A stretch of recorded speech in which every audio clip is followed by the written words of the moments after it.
There is a student here with a gun. He has shot out a window. I believe one kid. I've been Columbine High School. I don't know what's in my shoulder.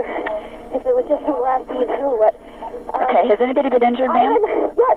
Okay. Yes, and the school is in a panic, and I'm in the library. I've got students down under the tables, kids. Heads under the tables. Kids are screaming. Some of the teachers are, trying to take control of things. We need police here. Okay, we're getting them there. Police here. Who is the student, ma'am? I do not know who the student is. Okay. I saw a student outside. I was in hall duty. Oh, dear God.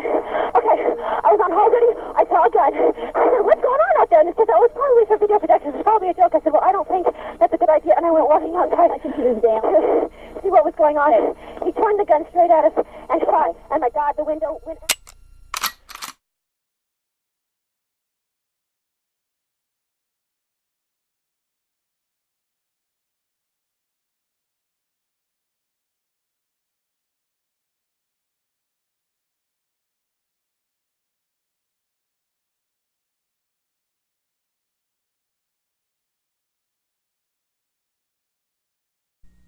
It was about 11:30 this morning when our department received calls about numerous shots being fired at Columbine High School. The responding deputies arrived on scene and could hear shots still being fired within the school. Those deputies also reported that they could hear explosions.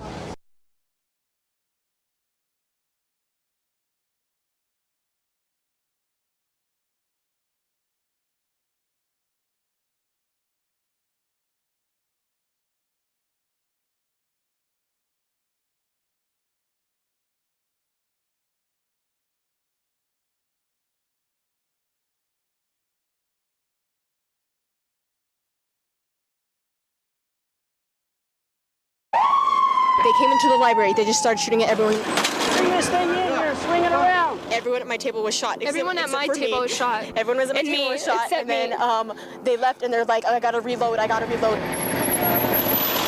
on in. We were just all sitting there in the library, and then they just started.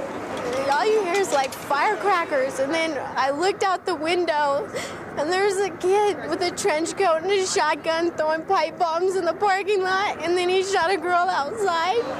Killed by best friend. Yeah, mass chaos.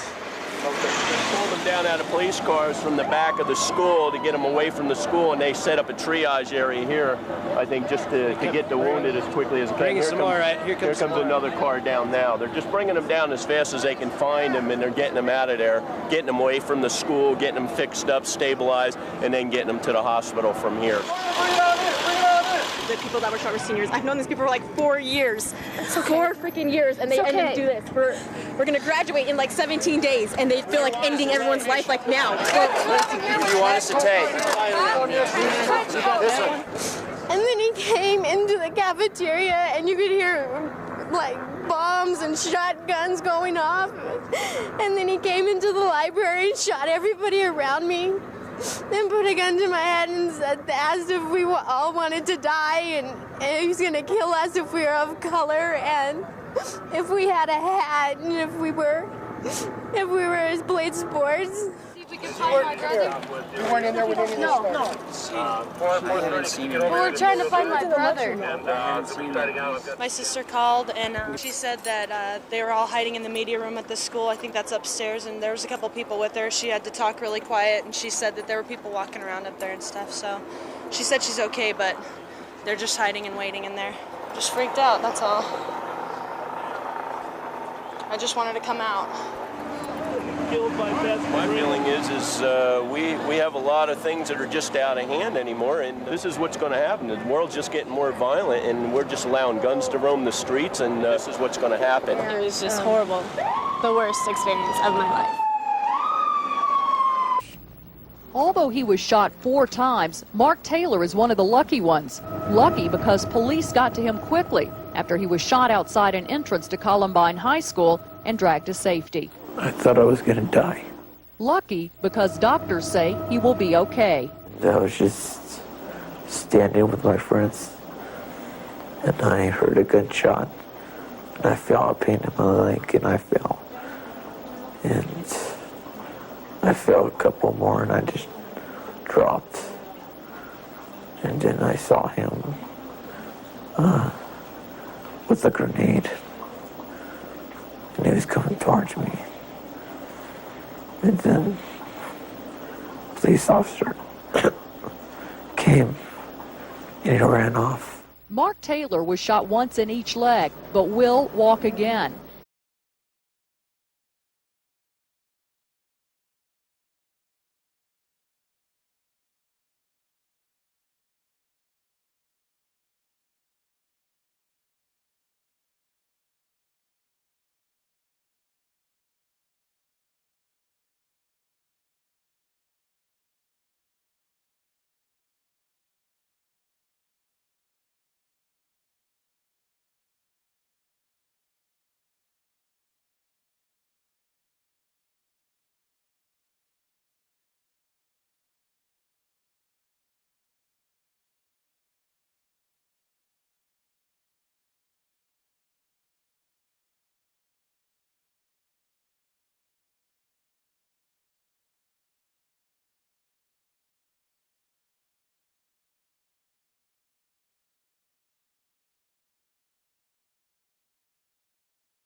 Their son was, he was a murderer, and he turned into a murderer right under their noses. Brad and Misty Burnell's daughter, Cassie, died that day in the bloodbath that was the school library.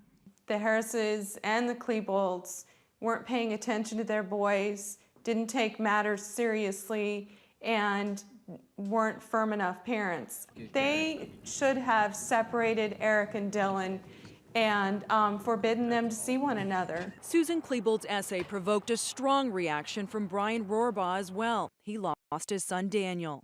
A couple comments that kind of caught me off guard. She stated that her son was irrational. And I will tell you that I have looked at the evidence, the writings, the basement videos. What they did was not irrational. These two murderers, what they did, their plan, it was coherent and it was cohesive. It was just completely immoral. It was evil.